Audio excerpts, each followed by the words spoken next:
শুক্রবার সকালবেলা পূর্ব ত্রিপুরা লোকসভা আসনের ভোট নিয়ে সংবাদ মাধ্যমের মুখোমুখি হলেন চণ্ডীপুর বিধানসভা কেন্দ্রের বিধায়ক তথা রাজ্য সরকারের ক্যাবিনেট মন্ত্রী টিঙ্কু রায়। তিনি সংবাদ মাধ্যমের মুখোমুখি হয়ে বলেন, এইবারের ভোট হচ্ছে বিকশিত ভারত নির্মাণের ভোট, প্রধানমন্ত্রীজির সংকল্পের ভোট। তাই সবাই যাতে ভোট দান করেন, পাশাপাশি 100% ভোট যাতে হয় সেই বিষয়েও সবাইকে অনুরোধ করেন।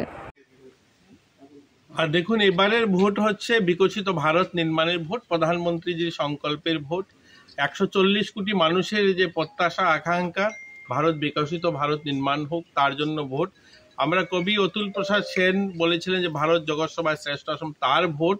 আমরা সবাইকে অনুরোধ করব আজকের দিনে যারা আমাদের এই পূর্ব ত্রিপুরা লোকসভা আসনের ভোটাররা রয়েছেন, সবাই যেন বেরিয়ে আসেন এবং 100% ভোট যেন হয়।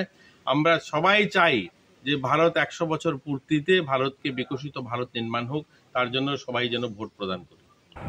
কৈলাসহর থেকে শুভঙ্কর দাসের রিপোর্ট, ত্রিপুরা পাইওনিয়ার।